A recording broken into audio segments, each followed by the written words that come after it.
Çok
geçmiş olsun.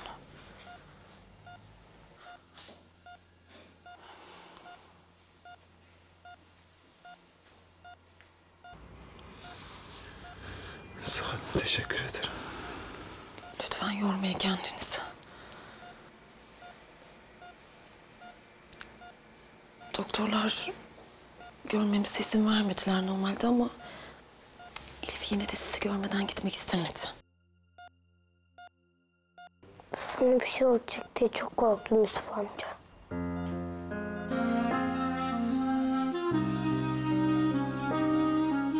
Benim sevdiklerimin başına hep kötü şeyler geliyor.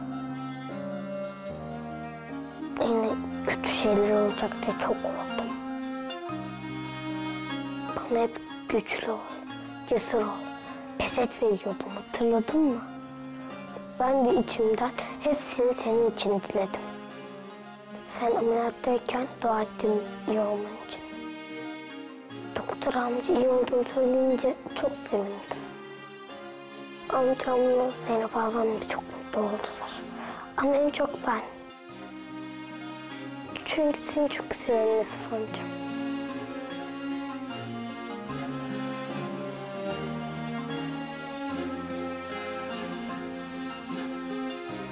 Ben de seni çok seviyorum.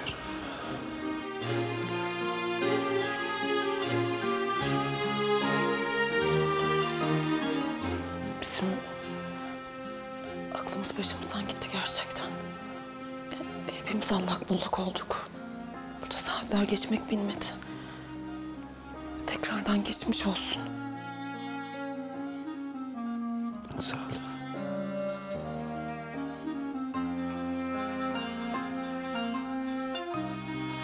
Anneciğim, hemşire ablan 2 dakika demişti ya. Hem Yusuf amcanın da dinlenmesi lazım. Hadi çıkalım biz. Tamam anne. Biz anneyle geleceğiz Yusuf amca. Sen böyle güzelce uyuyup dinlen, tamam mı? Tekrardan geçmiş olsun. Hadi kızım.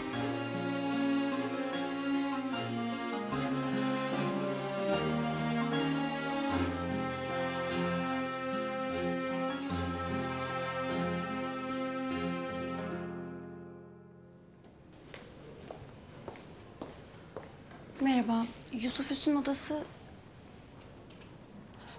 4. kat 216 numaralı oda. Teşekkürler. Geçmiş olsun.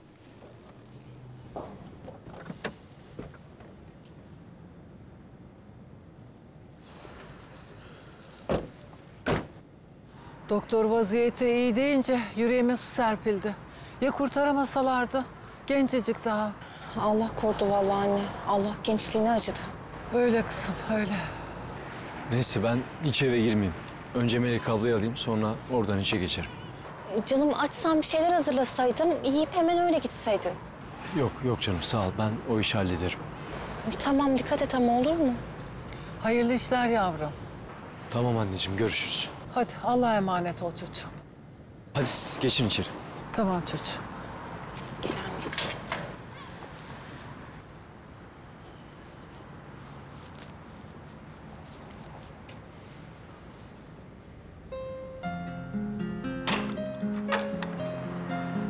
Sesinizi duydum. Geldiniz mi? Geldik kızım, geldik. Nasıl oldu hastanız? İçeri geçelim, bir soluklanalım da konuşuruz kızım.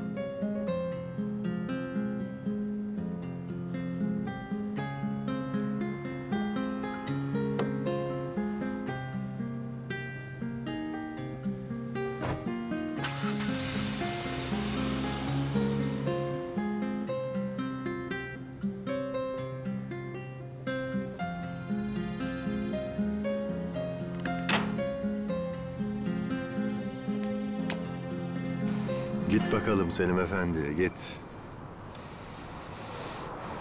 O çok sevgili karın evdeki misafirinin aslında bir pavyon şarkıcısı olduğunu benden öğrenince bakalım ne diyecek.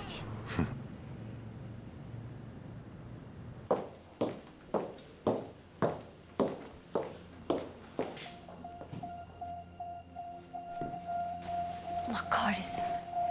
Bekçi gibi dikilmişler başına.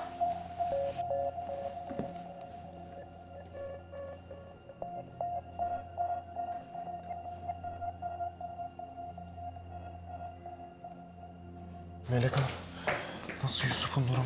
İyi, endişelenmeyin. Doktoru tehlikeye atlattığını söyledi. Çok şükür.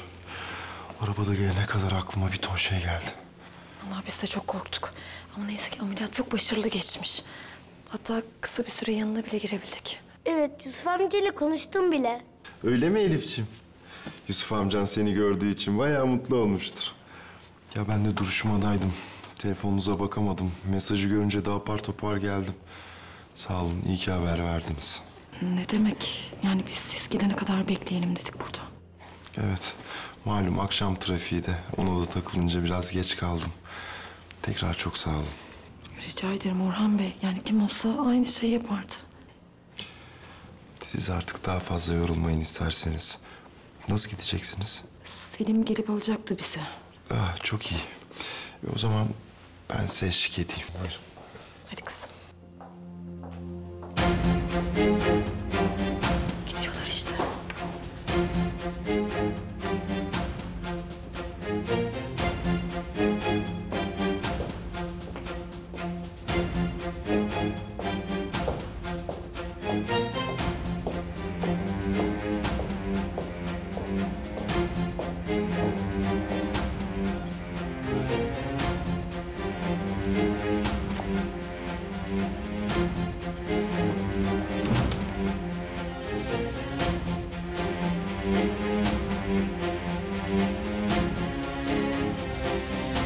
İşin bitti Yusuf.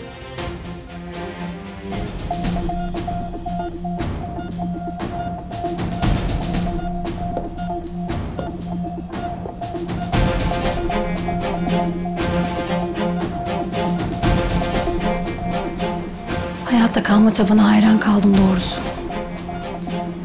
Ama fazla uğraşma.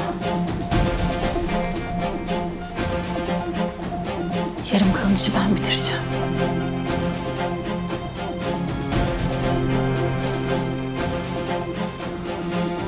Kardeş bir bakar mısın? Buyurun. Bu Yusuf Üstün'ün odası nerede? 216 numaralı oda 4. katta hemen. Buradan mı? Evet. Eyvallah.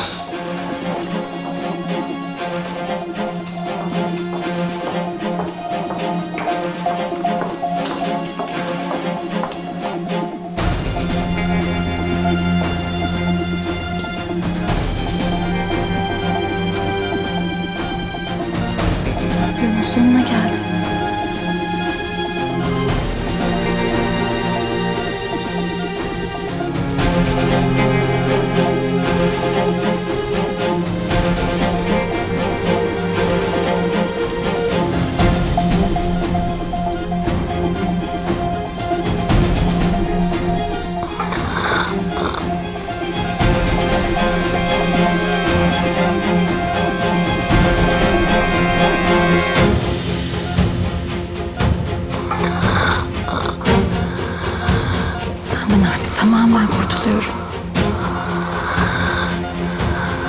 Benimle uğraşmakla çok büyük hata ettin.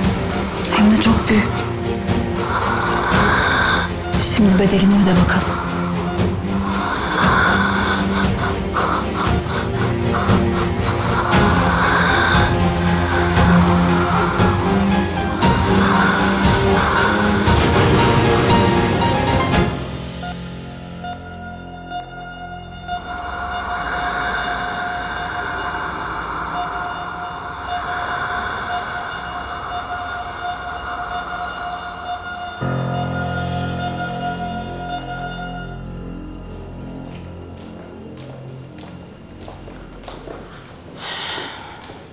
Tekrar teşekkür ederim. Yani Yusuf'u yalnız bırakmadığınız için. Yusuf amcama iyi bak Orhan amca. Sen merak etme Elif'ciğim. Çok iyi bakacağım Yusuf amcana. Ya Orhan Bey, bir değişiklik olursa haber verirsiniz değil mi? Tabii veririm. Hatta ben ne olur ne olmaz diye numaranızı da alayım. Tabii ben de yazayım da.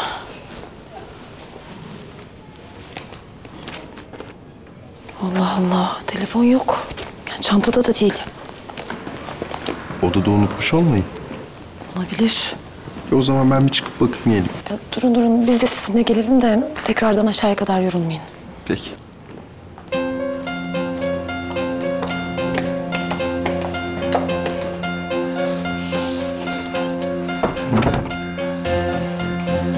Ne yapıyorsun sen? Delirdin mi? Karışma bana. Sakın karışma işime, hadi. Bana bak. Neyi bozduysan düzelt çabuk. Adam ölecek. Asla. Hadi yürü çıkalım buradan. Ya ne yapıyorsun sen? Ne yapıyorsun? Çekilsene şuradan. Ne yapıyorsun? Çekil diyorum. Çekil. Kahretsin. Ne yapıyorsun? Yürü. Bıraksana.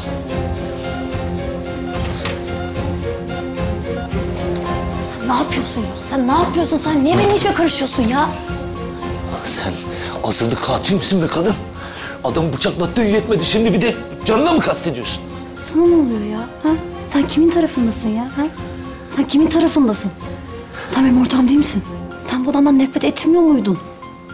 Arzu Hanım, öyle her nefret ettiğimizi öldüreceksek oho!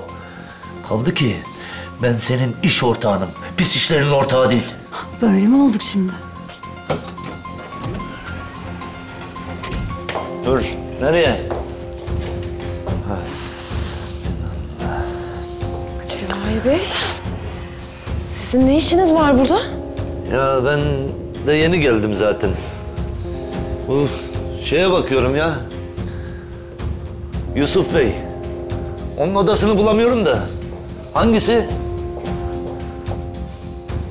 İyi de sizin burada ne... Hemşire hanım bir şey mi oldu? Ne oluyor? Siz burada kalın lütfen. Ya ne oluyor? Ters bir şey mi var? Söylesenize. Lütfen işimizi yapmamıza engel olmayın. Burada bekleyin, bilgi vereceğim. Ya bir şey söyleseydi. Ya doktor bey!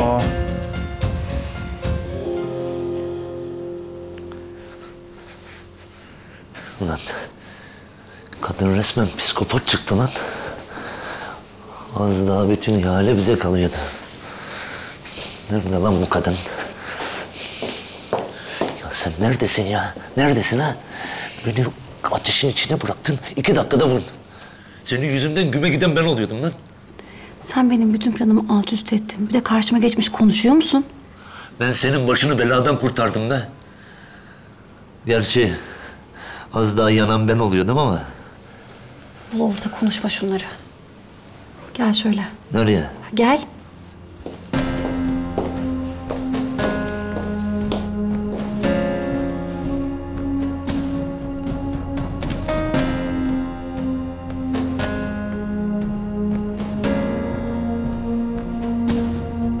Bu Cevahir nereye kayboldu? Bilmiyorum ki. Doktorlar Yusuf Bey'in odasına girdiğinde bir anda kayboldu ortadan.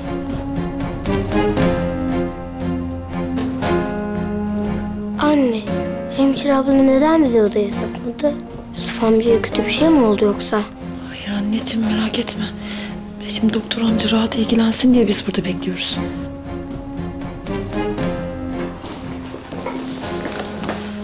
Ne oldu doktor bey? Neyi var? Hasta kısa bir süreliğine solunum problemi yaşamış. Solunum problemi mi? Evet ama durumu kontrol altına aldık. Peki bu solunum cihazı ile ilgili bir problem olabilir mi? Yok hayır. Şu an için cihazlarda hiçbir sıkıntı yok. İyi de neden olmuş peki? Onu henüz biz de bilmiyoruz. Ama şu an için endişelenecek bir durum yok. Zaten hastanın durumu da gayet iyi. Merak etmeyin. Tekrar geçmiş olsun. Sağ olun. Anne, Yusuf amcam iyi miymiş? İyi kuzum iyi. Meraklanma sen. Hadi kızım gel.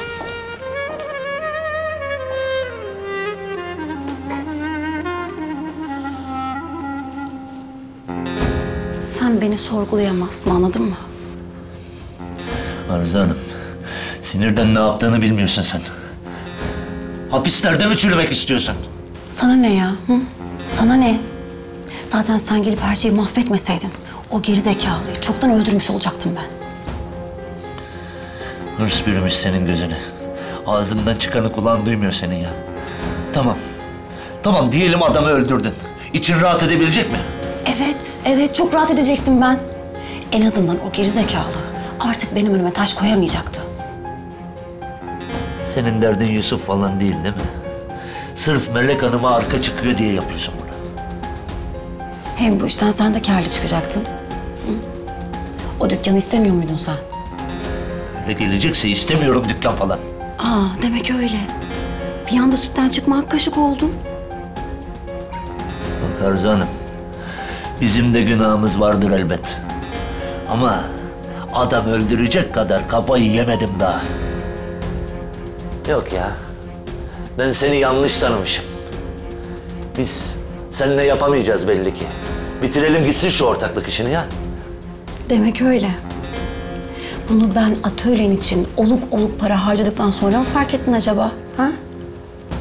Atölyeyi kapatıyorlardı, hatırlatırım. O atölyeyi ben topladım. Seni de adam ettim. Ama adam ettiğim gibi alaşağı etmesini de bilirim.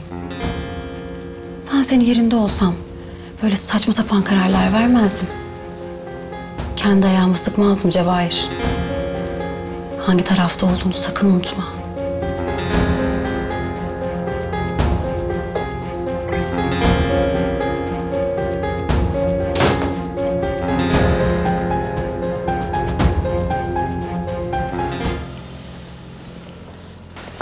Ya Orhan Bey, ben şey diyecektim. Cevahir Bey'in, yani Yusuf Bey'in merak edip de buraya gelmesi sizce de garip değil mi? Yani sizi endişelendirmek istemem ama onu burada görmeyi ben de pek beklemiyordum. Yani az evvel içeride her ne olduysa yani Cevahir Bey buna sebep olmuş olabilir. Sonuçta insanın aklına bin bir türlü şey geliyor. Hatta bu bıçaklanma olayıyla bile alakası olabilir diye düşünüyorum ben. Olanlar er ya da geç ortaya çıkacaktır. Ben de o zaman cezasını çekmesi için elimden geleni yapacağım. Sağ olun. Siz yoruldunuz artık. Ben Yusuf'un yanındayım. Daha fazla burada kalmanıza gerek yok. Tamam o zaman.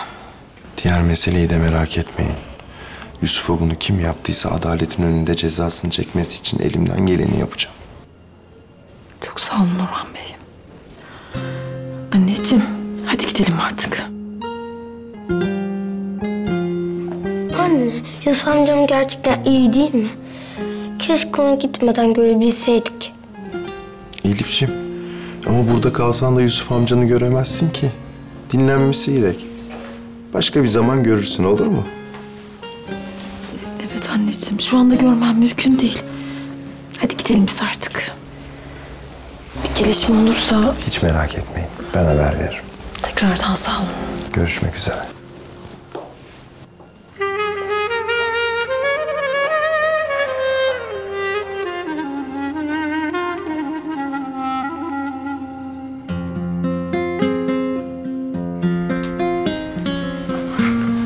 Hiç konuştun mu Melek'le? Yok anne, konuşmadım. Neden? Nerede kaldılar diye merak ettim. İnşallah yemeğe kadar yetişirler.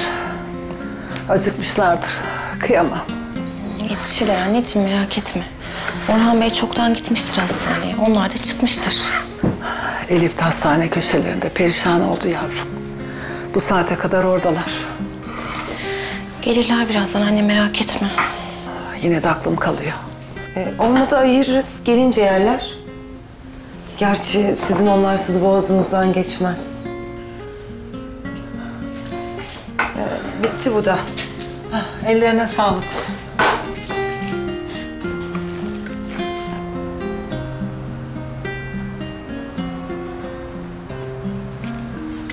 Evet.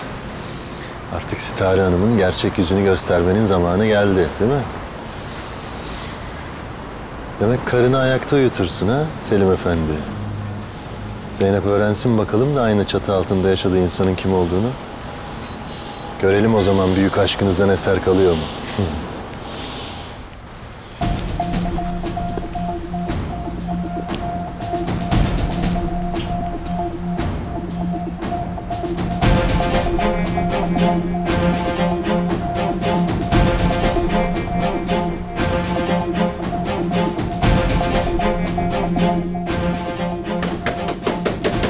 Bu da kim?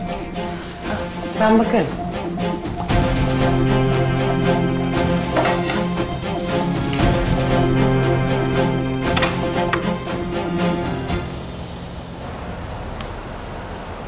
İyi akşamlar Sitare Hanım.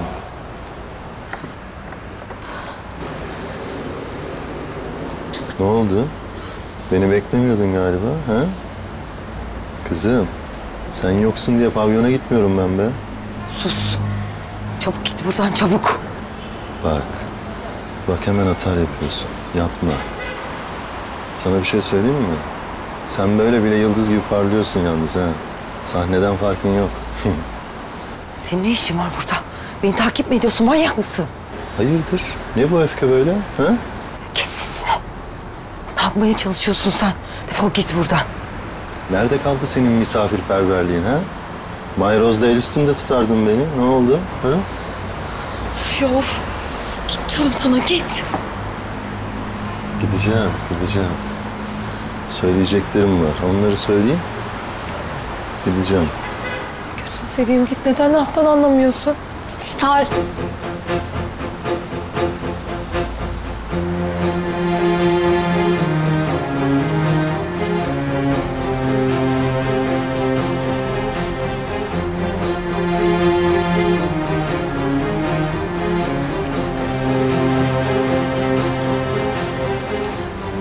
İyi akşamlar da mı yok Zeynep Hanım?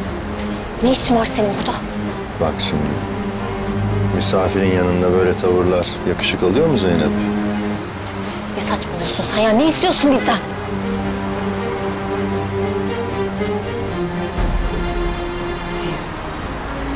Siz tanışıyor musunuz Erkut'la?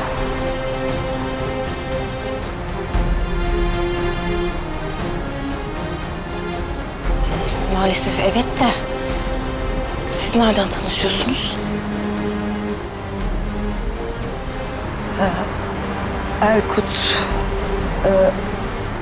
Erkut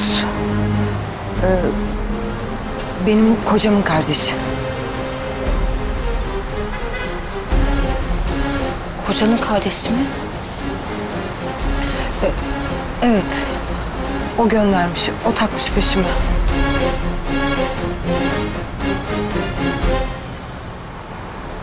Nasıl ya? Demek yengemi burada saklıyorsunuz. Bulamayacağımı mı zannettiniz? Ne saklamasından bahsediyorsun sen ya? Star Hanım bizim misafirimiz. Misafir. Yengem. Beni bulmuş olabilirsin. Ama seninle şuradan şuraya gelmem. Git Vedat'a aynen böyle söyle. Git şimdi buradan, git. Şimdi ben... Kim gelirse gelsin. Star Hanım istemediği sürece buradan hiçbir yere gitmeyecek. Anladın mı?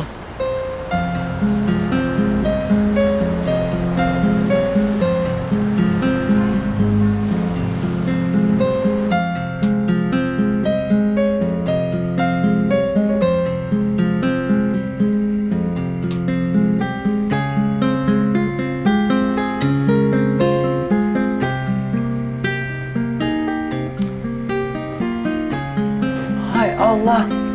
Bu da taş.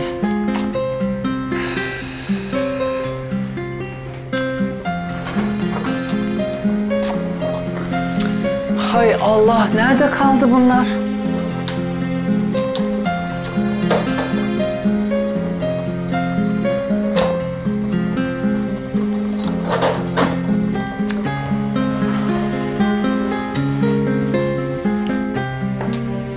Zeynep! Kızım bakar mısın? Kızım kim gelmiş?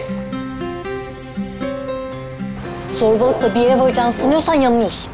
Defol git buradan. Demek yengeme arka çıkıyorsun. Öyle mi Zeynep? Git buradan git. Bu ne ya böyle? Eşkıya gibi kapılara dayanınca amacına ulaşacağını mı sanıyorsun? Sen değil, kim gelirse gelsin korkmuyoruz, anladın mı? Defol. Zeynep bak. Bana bak, defol diyorum ya, anlamıyor musun sen? Defol git. Hadi Sare, geç. Zeynep bak. Zeynep. Öyle olsun bakalım Stare Hanım. Gidiyorum. Ama bildiklerimi daha ne kadar saklarım onu bilemem.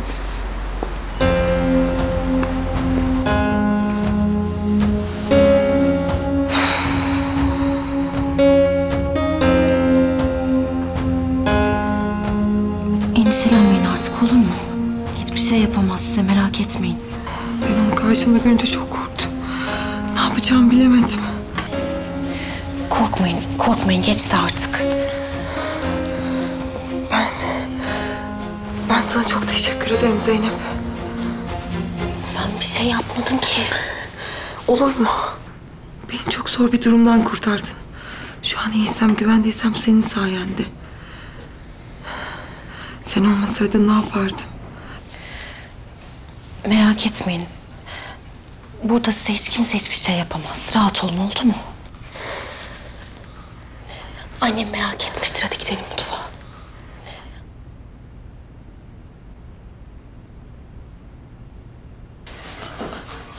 Anne. Kızım kim gelmiş merak ettim. Adres sormaya gelmişler anne. Ha öyle mi? Ben de diyorum melekler geldiyse niye kapıda bekliyorlar? Bir sıkıntı var zannettim. Yok yok, bir sıkıntı yok. Aman aman, iyi bari.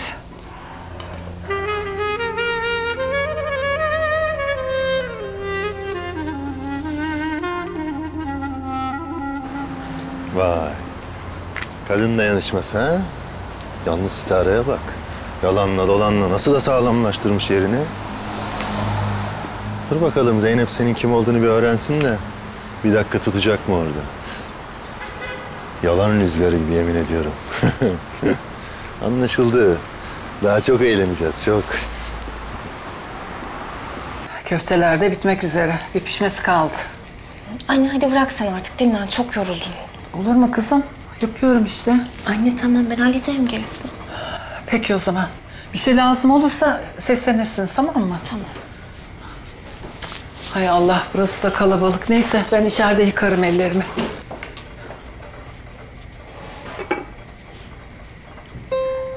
Zeynepciğim, sana ne kadar teşekkür etsem az. Beni Erkut'tan kurtardın. Ne olur teşekkür etme artık. Kim olsa aynı şeyi yapardı. Bu yaptığın benim için çok önemli. O öyle kapıya dayanmışken ben eli kolu bağlı duramazdım. Bu yaptığın iyiliği ömrüm boyunca unutmayacağım. Beni nasıl bir büyük beladan kurtardın bilemezsin.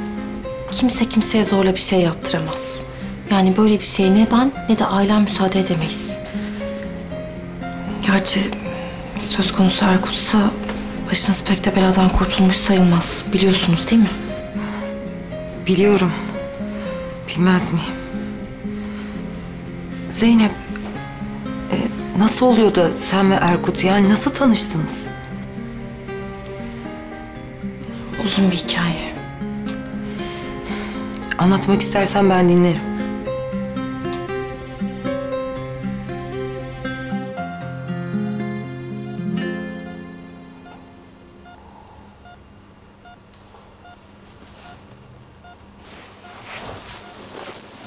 Yusuf?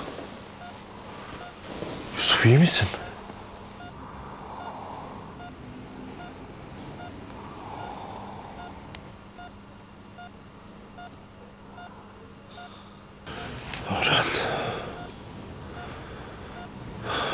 Ne oldu? Yok bir şeyin. Solunum cihazında ufak bir sıkıntı çıktı. Neyse ki doktorlar halletti. Sıkıntı yok. Nasıl yani? Ya onlar da anlamadı ama hallettiler işte, bir sıkıntı varmış. Ya Yusuf, birini gördün mü bu odada? Yani odana hiç biri girdi mi?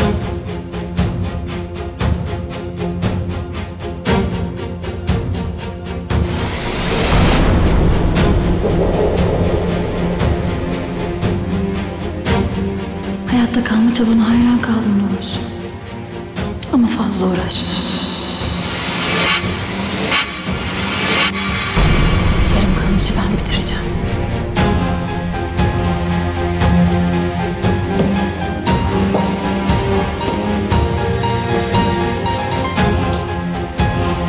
Yolun sonuna geldin.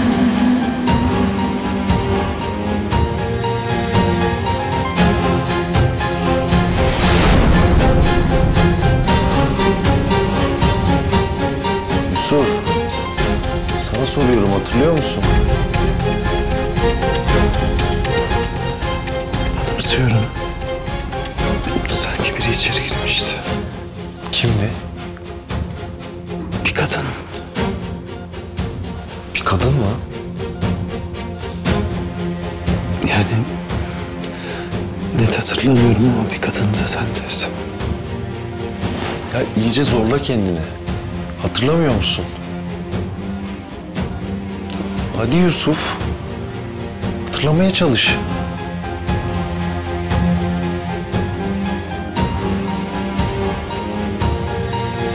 Neyse. Boş ver, yorma kendini.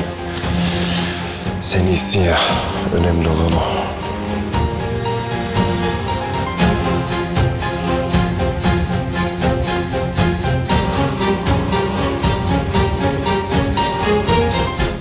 Ne diyorsun? Nikah masasından mı kaçtın? Sen ve Erkut. İnanılır gibi değil. Peki yani sizin bu nikah olayından nasıl haberiniz olmadı? Yani sonuçta... Hoş, gerçi Erkut bir abisi olduğundan da hiç bahsetmemişti. İlginç.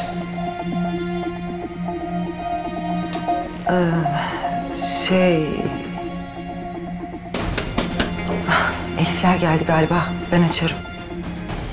Zeynep. Yalnız Melek Hanım'la Selim Bey'e bugün olanlardan bahsetmesen.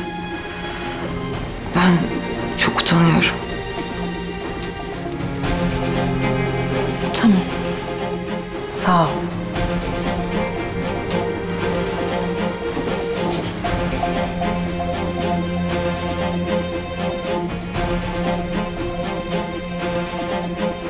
Hoş geldiniz. Hoş bulduk. Benim de aklım sizde kaldı. Nasıl oldu tanıdığınız? Yani daha iyi. Çok şükür. Gözünüz aydın. Sağ olun. Kızım, hoş geldiniz. Hoş bulduk anne. Yusuf Bey oğlum nasıl oldu? İyileşti mi? Daha iyi. Çok şükür. Çok sevindim. Yusuf amca iyileşecek. Anneciğim, hadi git üstünü değiştirsen. Ben de geliyorum Elif abla. Tamam Bilgi, gel koşma. Kızım, bütün gün hastanede kaldınız, acıkmışsınızdır. Hadi hep birlikte yemeğimizi yiyelim. Tamam anne. Yemek de zaten hazır olmak üzere, bir 10 dakikaya hallederim. Yardım ederim ben de sana. Ay yok abla, biz Sitar Hanım'la hallediyorduk değil mi? Hı. Ben geçeyim hemen. Hadi biz de içeri geçelim kızım. Tamam anne, geliyorum hemen. Hadi. Konuşuyorduk, yarım kaldı. Ne? Hani bahsettim ya başımdan geçenlerden. Evet. Yani sizin nikahtan falan hiç haberiniz olmadı mı? Yani dediğine göre Erkut kocanın kardeşiymiş. Yani nasıl haber vermez ki böyle bir şey? Doğru, haklısın. Ama onlar iki kardeşi uzun süre küs kaldılar. Herhalde o döneme denk geldi.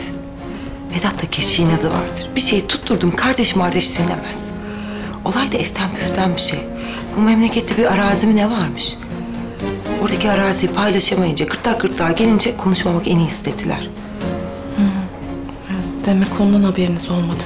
Ya, tabii. Ya insan böyle bir şeyden haberi olmaz mı? Sen de haklısın tabii sormakta. Ay, neyse lafa daldık, sofrayı unuttuk. Zeynep, tekrar söyleyeceğim ama Selim Bey'e Erkut'tan bahsetmesen. Ya mevzu büyüsün istemiyorum. Olur. Sağ ol.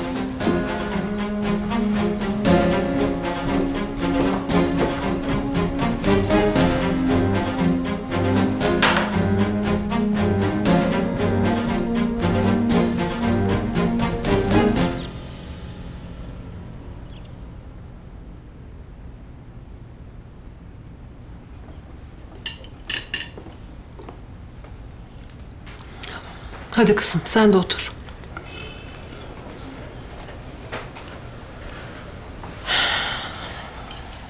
Kızlar inmedi mi hala? Kızlar, hadi kahvaltıya gelin.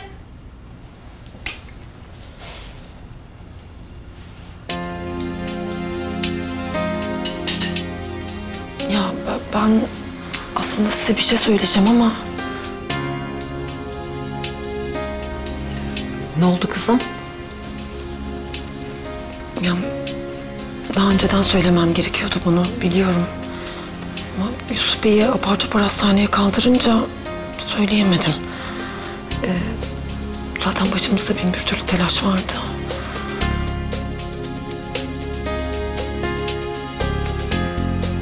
Ben işi bıraktım. İstifa ettim yani.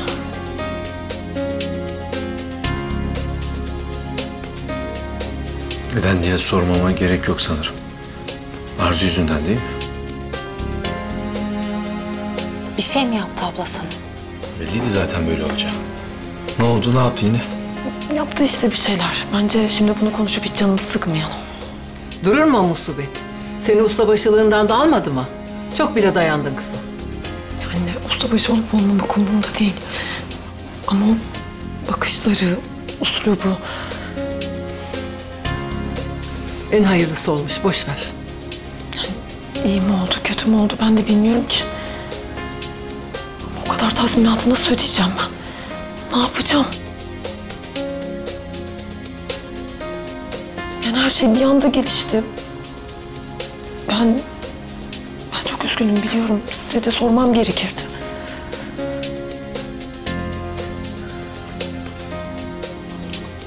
Abla, sakın suçlama kendini.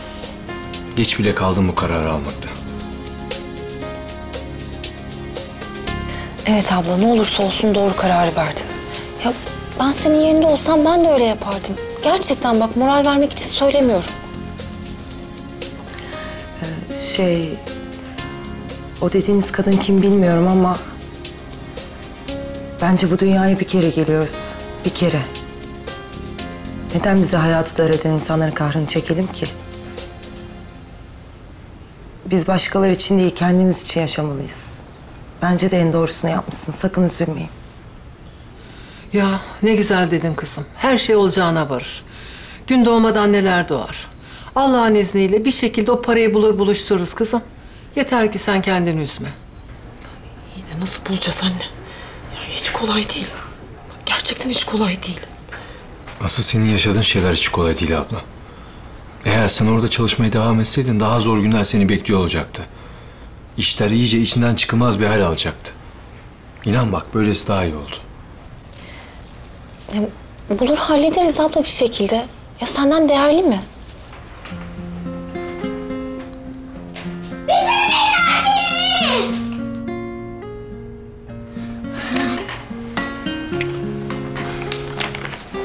Neredesiniz bakayım siz? Yusuf amca bir resim yaptık. Bakın, beğenir mi sizce? Beğenir tabii, siz yaparsınız da beğenmez mi hiç? Yusuf amcayı götürmek istiyorum anne. Ziyaretine gideceğiz bugün değil mi?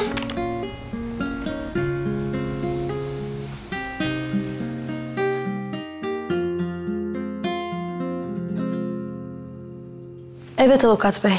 Yani bir anda işi bıraktı gitti. Ama sözleşmesinde açıkça yazıyor. İşi bırakması durumunda tazminat bedeli ödemekle yükümlüdür diye.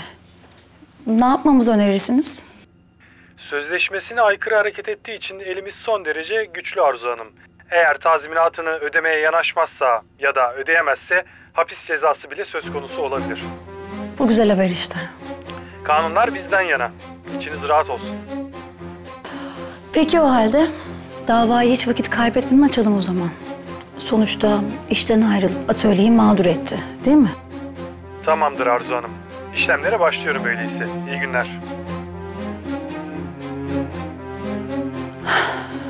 Senin başını öyle bir yakacağım ki Melek. Dünya kaç bucakmış göreceksin.